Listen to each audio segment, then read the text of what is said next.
Bienvenue sur Chevalier du 21e. Mon nom est Manon Chevalier et aujourd'hui on aborde la 5e partie de la série 1964, la trahison de l'élite québécoise ou comment l'Empire britannique a détruit l'identité canadienne-française.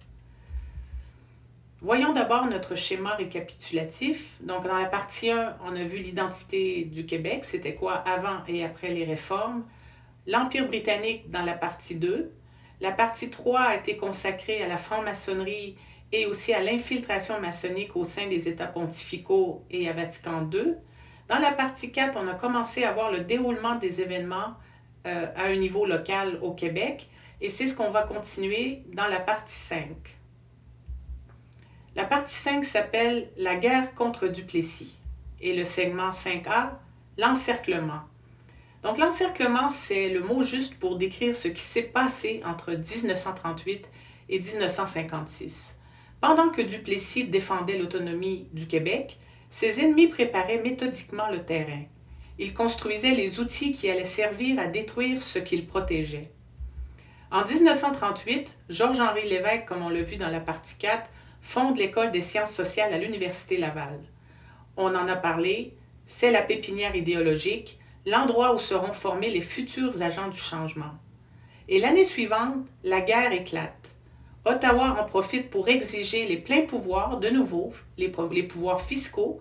Cette fois-ci, c'est Mackenzie King qui est premier ministre canadien, et les provinces acceptent temporairement. Sauf qu'après la guerre, Ottawa refuse de rendre ses pouvoirs. Le fédéral garde le contrôle de l'impôt, et Duplessis se bat seul pour récupérer l'autonomie fiscale du Québec. En 1949, deux événements majeurs se produisent. D'abord la grève de l'amiante et aussi la commission Massé. Donc on va y revenir ensuite à la guerre de l'amiante, mais pour l'instant on va voir la commission Massé. C'est au cœur de ce segment.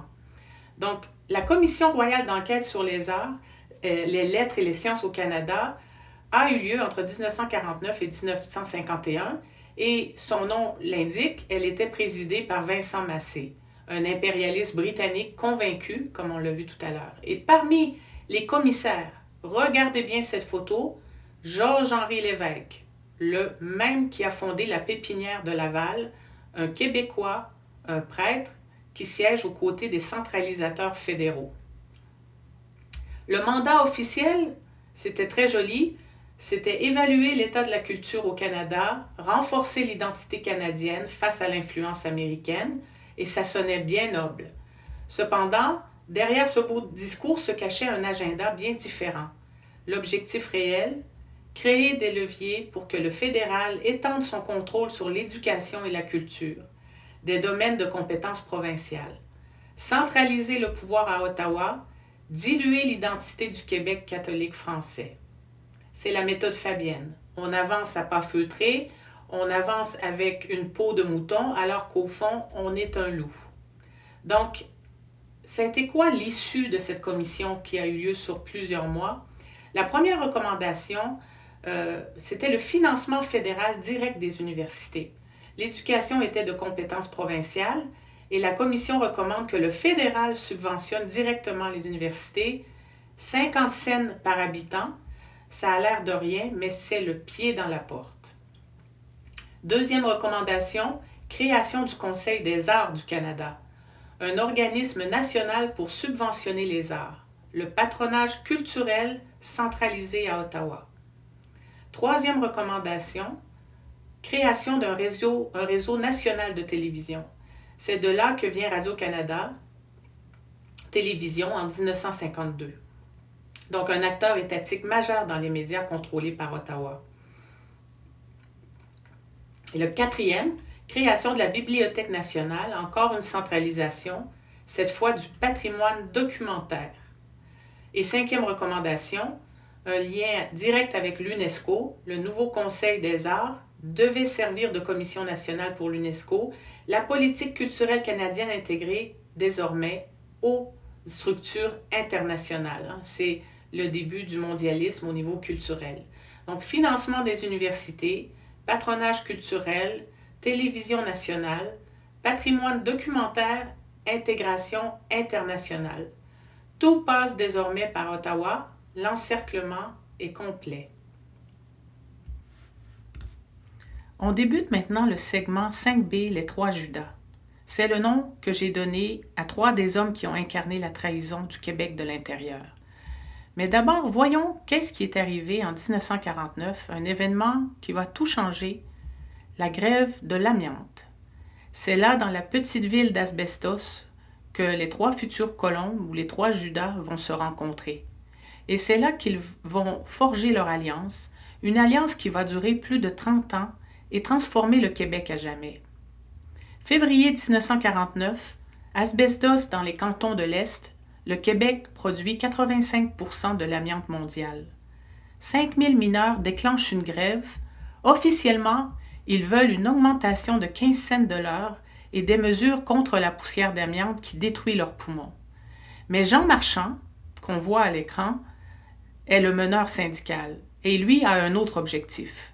Il veut imposer la réforme de l'entreprise, la cogestion. L'idée que les syndicats doivent participer à la gestion des entreprises, c'est une idée socialiste que le Vatican lui-même a rejetée. Duplessis déclare la grève illégale. La compagnie américaine John Manville embauche des briseurs de grève et c'est là que ça dégénère. Le 5 mai 1949, les grévistes bloquent toutes les entrées de la ville, ils désarment des policiers en civil, il y a du dynamitage et des séquestrations. Le lendemain, Duplessis envoie 400 policiers. Ils font une descente dans l'église où les grévistes s'étaient réfugiés, près de 200 arrestations, des passages à tabac. Les médias, notamment Gérard Pelletier dans Le Devoir, dénoncent la brutalité policière, mais ils oublient de mentionner la violence des grévistes. Résultat, sur le terrain, c'est une défaite totale pour le syndicat. Les mineurs obtiennent à peine 10 cents d'augmentation. La poussière d'amiante, rien ne change. Beaucoup de grévistes ne sont jamais réembauchés. Mais c'est une victoire médiatique colossale. 7 ans plus tard, en 1956, Trudeau publie un livre aux éditions Cité Libre, La grève de l'amiante. Il écrit que ce conflit était, je cite, « l'annonce violente du début d'une nouvelle ère ». Cette grève devient le mythe fondateur de la Révolution tranquille, le moment où les progressistes auraient commencé à libérer le Québec de Duplessis. En réalité, c'est une opération de déstabilisation transformée en légende par ceux-là même qui l'ont orchestrée. Et cette citation est tout à fait reflète exactement ce qui s'est passé avec cette grève spécifiquement. Lisez-la bien. La lutte des classes amènera les ouvriers chrétiens au socialisme et à l'athéisme, mieux qu'un sermon athée tout court. La lutte des classes éduque plus et mieux que tout. Et c'est une citation de Lénine dans Marx, Engels et le marxisme. Pour comprendre cette grève, il faut regarder Ottawa. En 1949, le libéral Louis Saint-Laurent est le premier ministre. Aux affaires extérieures, c'est Lester B. Pearson, un boursier Rhodes. En avril, en pleine grève d'Asbestos, il finalise la création de l'OTAN. Le gouvernement fédéral veut centraliser, mais le Québec, Duplessis résiste. Il défend toujours l'autonomie provinciale. Il refuse des subventions fédérales aux universités. Pour lui, l'éducation, c'est une juridiction québécoise. Pour les centralisateurs d'Ottawa, Duplessis est un obstacle. Et c'est dans ce contexte que trois hommes se retrouvent à Asbestos, Jean Marchand, le syndicaliste, Gérard Pelletier, le journaliste du Devoir, et Pierre Elliott Trudeau, l'idéologue. Trois domaines complémentaires, trois jeunes carriéristes, un seul objectif, voyons qui sont ces hommes. Donc là, vous les voyez apparaître à l'écran, Jean Marchand, Gérard Pelletier et Pierre Elliott Trudeau. Pearson, qui deviendra lui-même premier ministre en 1963, saura les récompenser pour loyaux services à la couronne. Donc, Marchand, premièrement, sort de l'École des sciences sociales de l'Université Laval en 1942, la pépinière idéologique, fondée par Georges-Henri Lévesque 4 ans plus tôt. En 1947, il devient secrétaire général de la CTCC, qui est la Confédération des travailleurs catholiques du Canada, un syndicat fondé par l'Église pour protéger les ouvriers selon la doctrine sociale catholique. 12 principes clairs: collaboration des classes, respect de l'autorité, défense de la propriété privée, soumission à l'autorité ecclésiastique, mais marchant à un autre agenda. À Asbestos, il pousse la réforme de l'entreprise, la cogestion, comme on l'a dit tout à l'heure, l'idée que le syndicat doit participer à la gestion des entreprises. Ça commence à être un pas vers le marxisme, bien sûr, une idée que le Vatican lui-même avait qualifiée de séduisant poison du socialisme déguisé. En 1960, sous son influence, la CTCC devient la CSN. Le mot catholique disparaît. 11 ans plus tard, la CSN publiera un manifeste inspiré de la révolution culturelle chinoise. En 1965, Marchand est invité à la conférence Bilderberg, un club fermé fondé par Rockefeller et qui réunit chaque année l'élite politique et financière occidentale. Banquiers, premiers ministres, industriels, les décisions se prennent à huis clos, ce qui va à l'encontre de tous les principes démocratiques les plus basiques. Donc, la même année, Pearson le recrute pour Ottawa.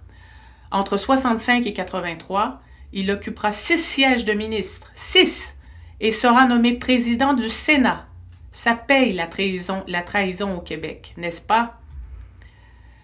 C'est lui qui fabrique le mythe d'Asbestos. On parle ici de Gérard Pelletier, journaliste au Devoir. Il martèle le narratif: brutalité policière, oppression duplessiste, pauvres mineurs écrasés, pas un mot sur la violence des grévistes, pas un mot sur le dynamitage et pas un mot sur les policiers tabassés et séquestrés. Le Devoir publie un dossier sur l'amiantos juste avant la grève. Comme par hasard, Pelletier et ses collègues préparent l'opinion publique.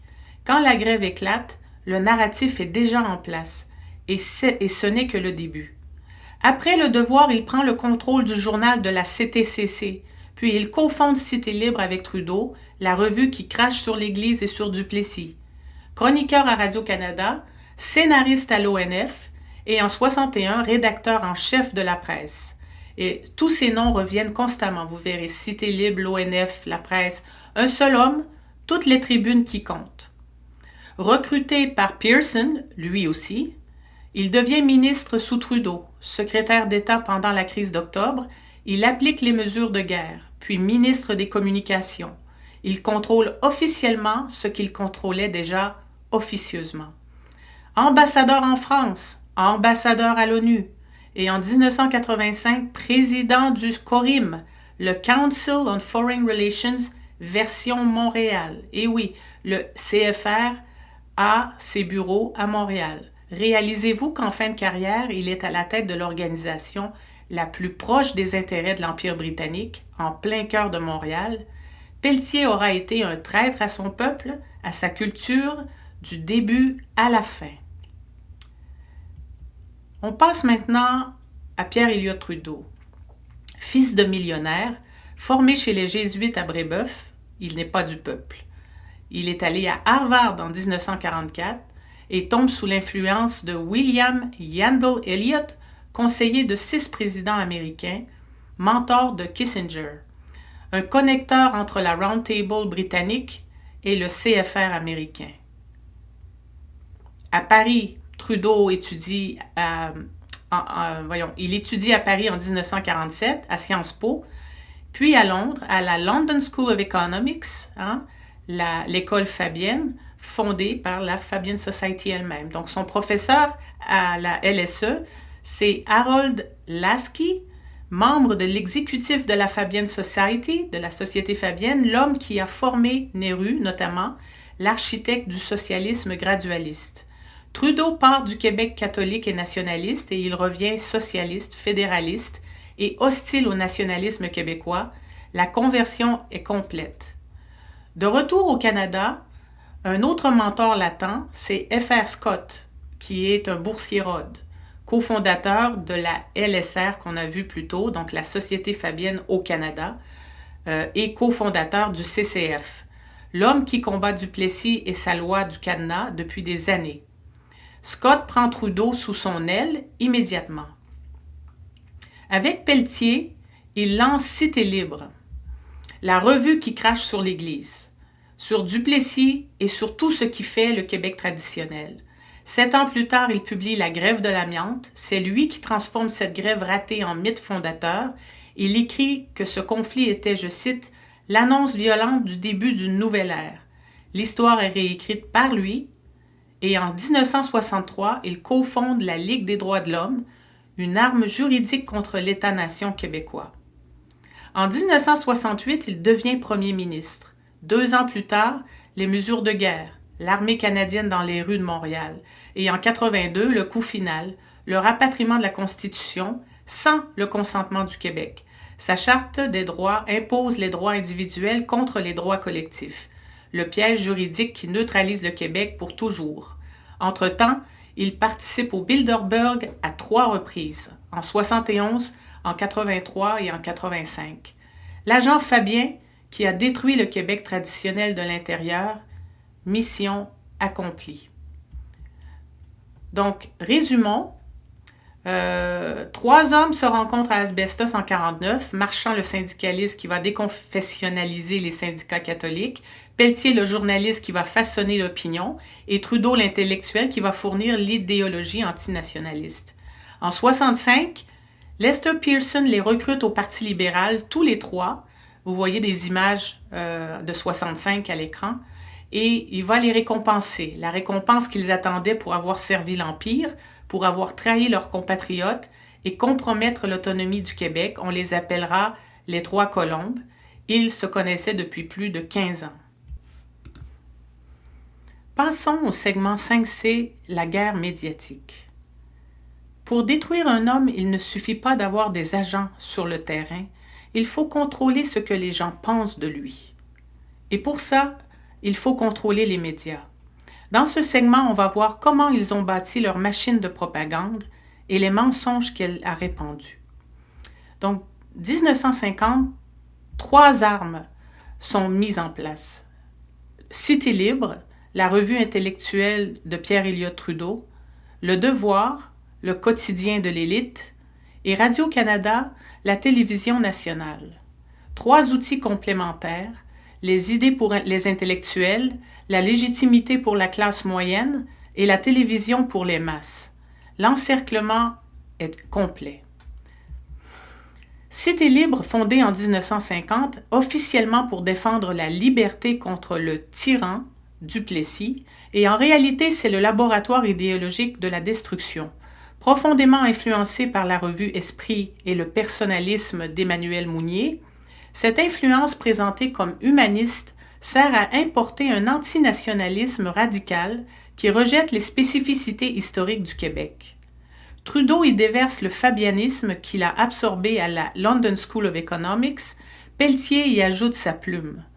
Les idées incubées, laïcisation, État technocratique, rejet de la tradition, préparent le démantèlement culturel du Québec. Un agenda impérial déguisé en progressisme, le cheval de Troie parfait. Le Devoir, fondé en 1910 par Henri Bourassa, avec un nationalisme catholique, traditionnel de surcroît. Un journal respecté pour la force et la rigueur des articles et lu par l'élite intellectuelle canadienne-française. Mais dans les années 40-50, il y a infiltration. Et d'ailleurs, vous pouvez voir à l'écran l'image de Henri Bourassa avec sa famille. Il était père de 8 enfants. Et donc, vers 1940, infiltration, des journalistes personnalistes arrivent, va de bon cœur, Laurando, ils critiquent la société traditionnelle au nom des valeurs chrétiennes, le loup dans la bergerie. Sous Gérard Filion, l'accélération, orchestration méthodique de la campagne contre Duplessis, calomnie quotidienne à la une, en gros caractères, et démenti le lendemain, en petits caractères cachés à l'intérieur du journal. En 1964, Claude Ryan prend la direction du journal. C'est un ancien catholique utilisant son crédit religieux pour promouvoir l'État neutre, l'abandon définitif du nationalisme catholique de Bourassa. André Laurando, rédacteur en chef au Devoir, voilà, on passe à la diapo suivante, de 57 à 68. Son cas est révélateur d'une génération entière. Il vient du nationalisme traditionnel catholique, fils d'Arthur Laurando, proche de Lionel Groulx, mais à Paris, de 1935 à 1937, il découvre à son tour Emmanuel Mounier et son catholicisme social. Il revient converti. Sous sa direction, le Devoir abandonne le nationalisme catholique pour un néo-nationalisme laïque. Il admire Mendès France, le franc-maçon français, qu'il appelle le seul espoir possible. L'intellectuel catholique qui a trahi ses maîtres pour embrasser le personnalisme progressiste, c'est lui qui popularise le concept de grande noirceur. Une calomnie qui colle encore à Duplessis aujourd'hui. Parlons maintenant de Radio-Canada. Voyez les différents logos qui lui ont été attribués tout au long de son histoire. Donc, la commission Massé avait recommandé un réseau national de télévision qui a été lancé en 1952. C'est un outil fédéral, financé par Ottawa, contrôlé par Ottawa. Dès le début, une orientation idéologique est claire. Progressisme, anti-duplessisme et fédéralisme. La télévision entre dans tous les foyers et façonne l'opinion publique. Un réseau de formation des agents culturels à travers le père Émile Legault, des émissions qui ridiculisent le Québec traditionnel, des reportages qui présentent Duplessis comme un tyran, silence total sur l'opposition, censure par omission. Entre 1965 et 1980, quasi-monopole télévisuel au Québec, culte de la personnalité progressiste de René Lévesque, de Jean Marchand, de Pierre Elliott Trudeau, c'est le contrôle de l'imaginaire collectif. Ceux qui dénonçaient le monolithisme duplessiste ont créé un monolithisme bien plus oppressant. Ils avaient les outils. Maintenant, il fallait détruire l'homme, Maurice Duplessis. 4 grandes calomnies ont été fabriquées et répétées, plus que ça, mais notamment 4 grandes calomnies, et répétées jusqu'à ce qu'elles deviennent des vérités.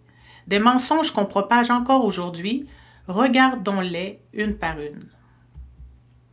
Première calomnie, Gérard Félion écrit dans Le Devoir « Monsieur Duplessis a la haine de l'ouvrier.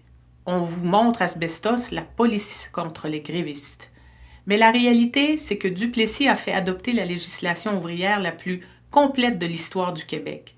Salaire minimum, accident de travail, convention collective. Son ministre du Travail était Antonio Barrette et il était lui-même un ancien ouvrier.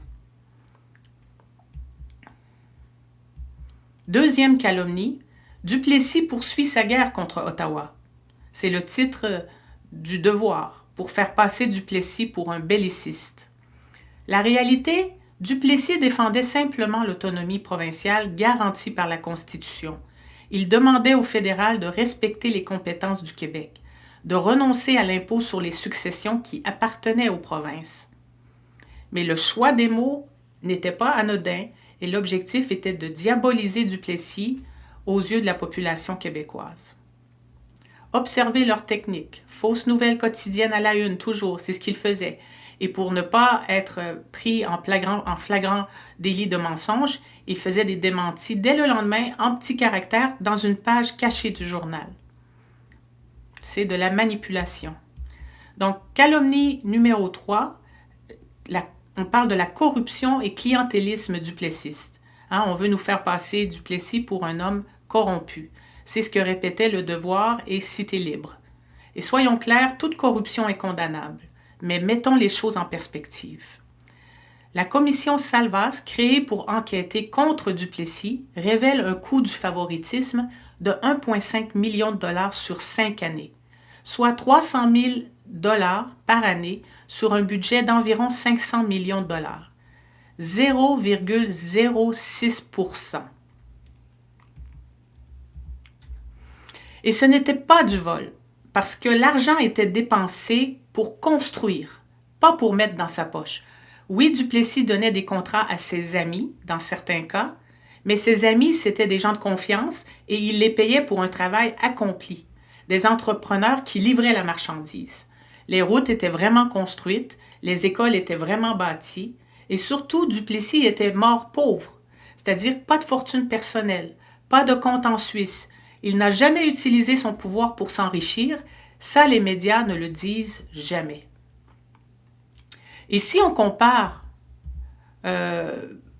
les gouvernements modernes à ce que Duplessis a fait avec le fait de donner 300 000 $ pour des contrats à des gens qu'il connaissait plutôt qu'aller faire des appels d'offres de façon standard, si on compare au gouvernement Charest, il est estimé 3 à 5 millions de dollars sur 9 ans en surfacturation de 30% supérieure.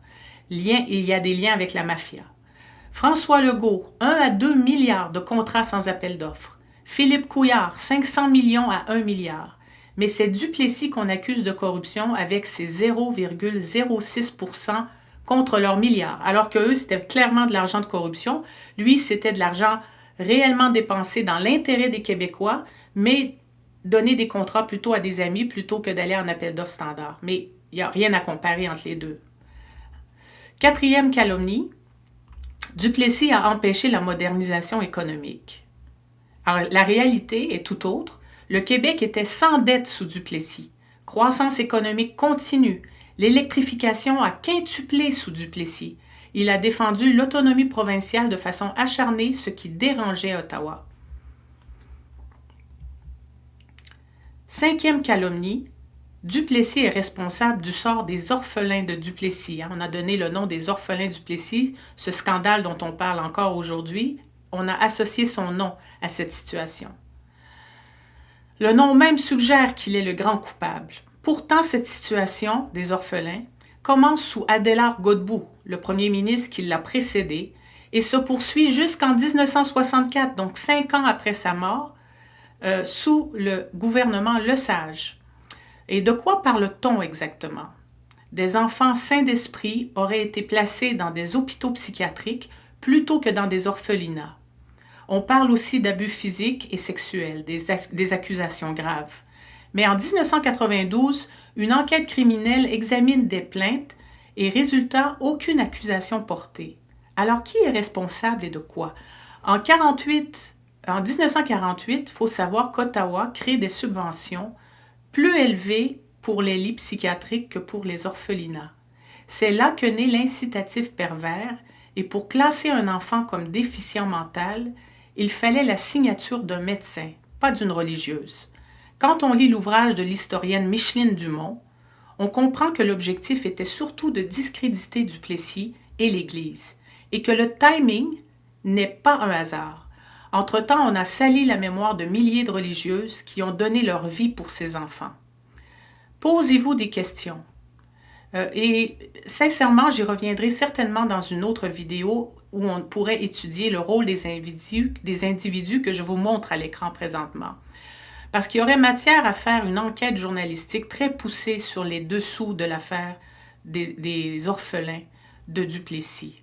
Donc, si j'avais une enquête à faire, il faudrait, en plus de Jean Lesage et Adélard Godbout, qui auraient dû aussi apparaître à l'écran, qu'on ne voit pas présentement, il y aurait matière à faire enquête sur Mackenzie King, le premier ministre canadien, Paul Martin, père, qui était au fédéral, le cardinal Léger lui-même, Denis Lazure, Camille Lorrain, Daniel Jacobi, Lucien Bouchard, Bruno Roy, et toujours les mêmes médias, Le Devoir et Cité Libre.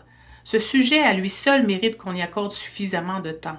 Comprenez bien que pour retirer l'éducation aux religieux, il fallait les discréditer sur toute la ligne, même dans ce qu'ils faisaient de plus extraordinaire, quasi bénévolement pour la population québécoise. Le terme grande noirceur n'existait pas du vivant de Duplessis. Il a été inventé après sa mort pour salir sa mémoire. Les accusations ont été amplifiées après 1960 pour créer ce mythe. Ce qu'il n'acceptait pas, ce n'était pas le retard du Québec, c'était que Duplessis leur barrait la route. Il défendait l'éducation catholique, il défendait l'autonomie, il défendait l'identité canadienne-française, et ça, c'était impardonnable. Nous entrons maintenant dans le dernier segment de la partie 5. Segment 5D, Les hommes debout dérangent. Ce titre résume tout ce qui va suivre. Maurice Duplessis dérangeait parce qu'il tenait tête. ils refusaient de plier. Et comme vous allez le voir, ceux qui restent debout finissent souvent par être abattus, d'une façon ou d'une autre. Duplessis ne faisait pas que résister, il contre-attaquait. Il crée en 1953 la Commission Tremblay, royale d'enquête sur les problèmes constitutionnels, et ce, présidée par le juge Thomas Tremblay. Cette commission était une réponse directe à la commission Massé.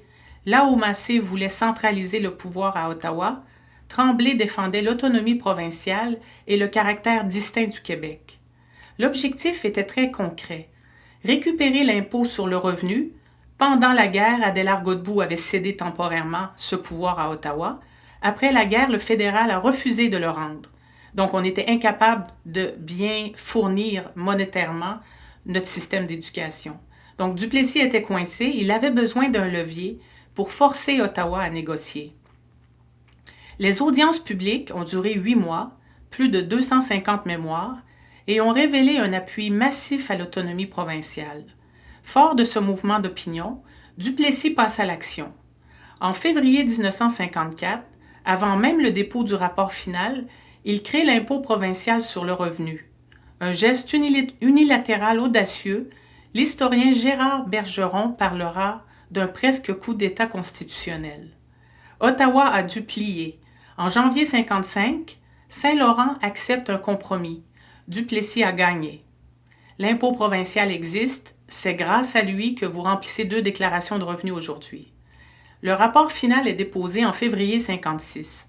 3 ans de travail, il proclamait que le Québec était le foyer national du Canada français et le gardien principal de notre culture. Il défendait 2 choses indissociables, l'autonomie face à Ottawa et la préservation du modèle social catholique traditionnel, incluant le rôle de l'Église dans l'éducation. Mais voici le problème. Les commissaires proposaient aussi certaines réformes dans un cadre catholique, certes, que Duplessis jugeait inutiles. Lui, il voulait l'argent pour maintenir le système tel quel, pas pour le modifier. Sa victoire fiscale obtenue, il a mis le rapport de côté, le reste ne l'intéressait pas. Durant ce temps, la propagande médiatique bat son plein. Le Devoir a dénoncé Duplessis parce qu'il a tardé à rendre le rapport public. André Laurendeau parlait d'un fiasco concerté.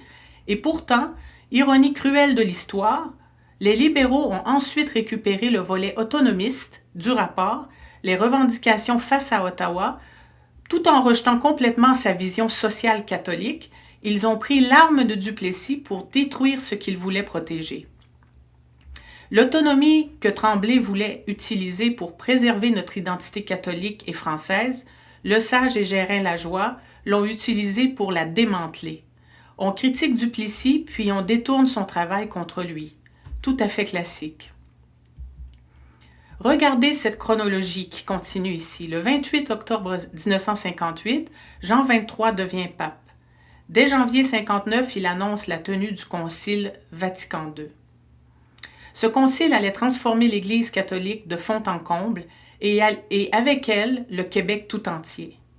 Pendant ce temps, Maurice Duplessis continue de défendre sa vision du Québec. Le 31 août 1959, il prononce un discours majeur sur l'éducation. Écoutez bien ce discours. C'est l'un des derniers de Maurice Duplessis et il y défend sa conception de l'éducation, le rôle de l'Église et l'autonomie du Québec.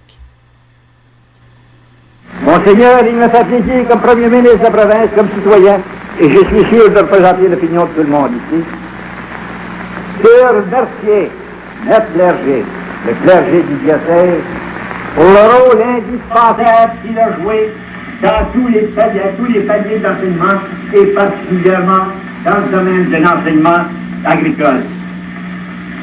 Ils font erreur, grave erreur, ceux qui préconisent la neutralité de l'enseignement. Il ne peut être question de neutralité entre vrai et faux, entre bien et mal. Il ne peut être question de neutralité dans le domaine de l'éducation, parce que la principale lumière qui répand de la vie, qui permet de voir dans le domaine éducationnel, c'est la lumière éternelle. Moi, je trouve ça extrêmement émouvant, ce discours. de voir un homme qui se battait réellement pour les générations à venir et qui a été tellement, mais tellement calomnié au cours des dernières décennies, alors qu'il aurait été, il devrait être un grand modèle pour nous tous, bien qu'il n'était pas un homme parfait, bien entendu. Donc, voilà, qu'est-ce qui arrive quelques jours seulement après ce discours, quelques semaines ou quelques mois à peine.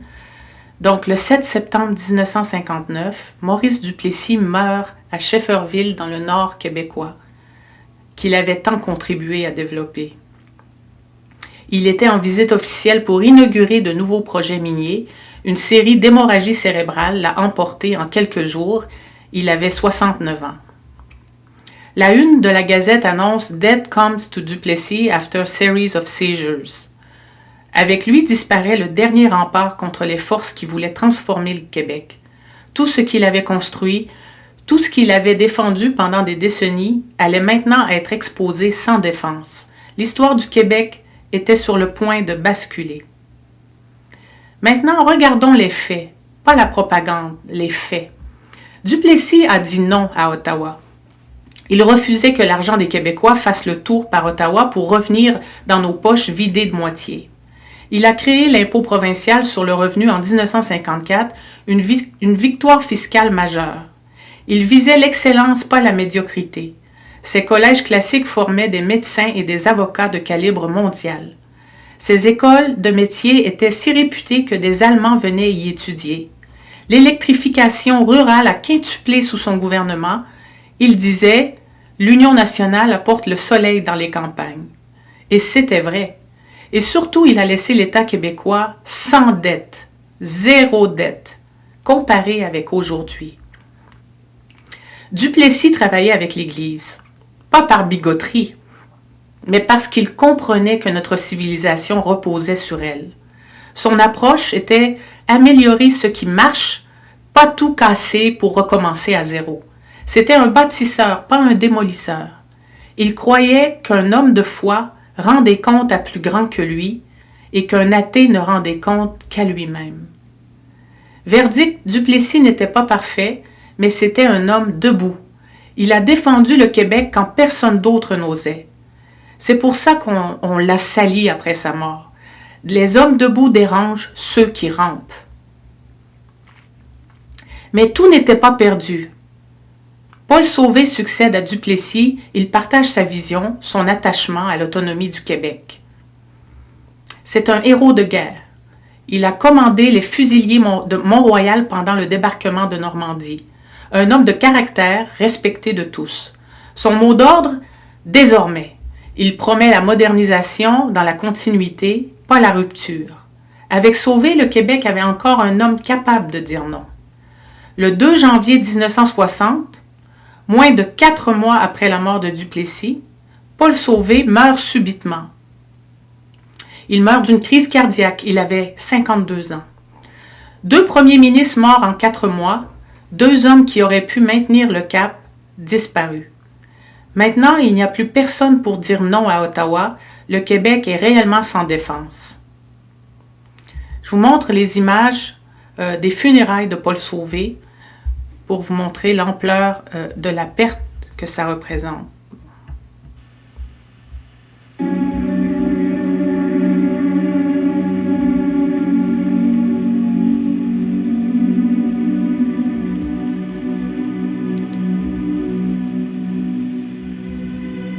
M. Sauvé avait été assermenté le 11 septembre dernier comme successeur de feu M. Maurice Duplessis au poste de Premier ministre de la province.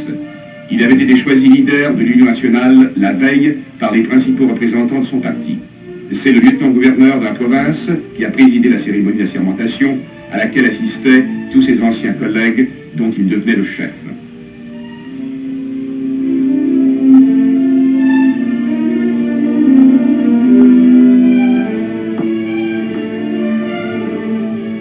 Depuis lors, l'homme politique s'était astreint à un dur labeur. Tout comme son prédécesseur, le nouveau chef du gouvernement provincial était bien préparé à cette rude tâche. De plus, les postes importants qu'il a occupés dans l'armée constituaient pour lui un avantage supplémentaire. La nouvelle de la mort de M. Sauvé a jeté le pays tout entier dans la consternation. Personne n'avait prévu une fin aussi dramatique chez le chef du gouvernement provincial, alors qu'il semblait en pleine possession de ses facultés. Et pour la population du Québec, il résonne encore à ses oreilles ces vœux que M. Sauvé lui adressait à l'occasion du Nouvel An. Ces mêmes vœux prennent aujourd'hui un sens particulièrement dramatique. Permettez que je renouvelle ici l'engagement que j'ai pris sous serment le 11 septembre dernier de présider à l'administration de la province comme doit s'en acquitter un bon père de famille, pour reprendre l'expression que le Code civil a consacrée. Permettez également que je renouvelle à tous l'invitation de collaborer avec nous à la grandeur du Québec. C'est au seuil de l'an 9 que les familles se regroupent, que s'effacent les dernières traces d'inimitié, que s'échangent de réconfortantes poignées de main. La province de Québec constitue une belle et grande famille. Devant les promesses que l'avenir lui réserve, jamais climat n'a été plus favorable à l'unité dans l'action, au progrès dans la collaboration. C'était la dernière fois que la province devait entendre la voix du chef de son gouvernement. M. Sauvé repose maintenant à Saint-Eustache, où il sera inhumé mardi matin. Donc, le Québec enterre un deuxième chef en quelques mois. La voie est maintenant libre pour ceux qui attendaient leur heure depuis des années. Donc, 6 mois plus tard, on sait que Jean Lesage remportera les élections, le libéral, la révolution tranquille pourra commencer. Par contre, avant d'aller plus loin, prenons un peu de recul. Duplessis meurt le 7 septembre 1959, hémorragie cérébrale. 4 mois plus tard, le 2 janvier 1960, Paul Sauvé meurt à son tour d'une crise cardiaque. Et il n'avait que 52 ans. Donc la veille, il adressait ses vœux de bonne année aux Québécois à la télévision en pleine forme. Le lendemain matin, il est mort. 2 premiers ministres de l'Union nationale, du même parti politique, 2 hommes capables de résister à Ottawa, 2 morts subites en 4 mois. L'historien Matthew Ehret, dans son livre The Untold History of Canada, note ces crises cardiaques intempestives qui ont éliminé coup sur coup les 2 hommes les plus aptes à défendre l'autonomie du Québec. Et Daniel Johnson, lui qui sera le premier ministre quelques années après, vers la fin des années 60, il mourra lui aussi d'une crise cardiaque en 1968 pendant qu'il était en fonction, avant l'inauguration du barrage Manic 5. Daniel Johnson, c'est le premier ministre québécois qui avait reçu le général de Gaulle. On s'en souvient, en 1967. Sans autopsie, donc. Il n'y a pas eu d'autopsie suite à son décès. Donc, les 3 premiers ministres, tous les 3, les derniers leaders de l'Union nationale qui ont été premiers ministres, 3 morts subites, 3 crises cardiaques ou accidents vasculaires. Ce qu'il faut savoir, c'est qu'en 1975, lors des audiences de Church Committee au Sénat américain, le directeur de la CIA, William Colby, a présenté ce qu'il appelait un micro-bio-inoculateur non discernable. En langage clair, un pistolet à crise cardiaque. Cette arme existait depuis 1952, 7 ans avant la mort de Duplessis. Elle tirait une fléchette microscopique, fine comme un cheveu, contenant une toxine de coquillage congelé, et la victime ressentait au plus une piqûre de moustique. Quelques secondes plus tard, elle mourait de paralysie cardiaque. Le plus troublant, la toxine se décomposait si rapidement qu'aucune autopsie ne pouvait la détecter. La mort paraissait parfaitement naturelle. Le sénateur Frank Church l'a qualifiée d'instrument de meurtre le plus efficace qui existe. Je ne dis pas que Duplessis et Sauvé ont été assassinés. Je n'ai pas de preuves. Je dis simplement ceci. En 1959, la technologie existait. Les moyens existaient. Et le timing était remarquablement favorable à ceux qui voulaient transformer le Québec. Comme l'écrit Matthew Ehret, après ces 2 morts intempestives, l'Union nationale s'est effondrée, remplacée par des nouveaux réformateurs du Parti libéral, les Lesage, les Gérin-Lajoie, les Boursier-Rod, et certains y voient des coïncidences, d'autres posent des questions que l'histoire officielle préfère ignorer. Le dernier rempart est tombé, Duplessis mort, Sauvé mort, Le Québec est sans défense. Maintenant, ils peuvent frapper fort. Et c'est exactement ce qui va se passer. Dans les prochaines parties, nous verrons comment ils ont frappé et ce qu'ils ont détruit. Maintenant, ils peuvent frapper, voilà. Merci d'avoir écouté cette 5e partie. On se retrouve dans la 6e.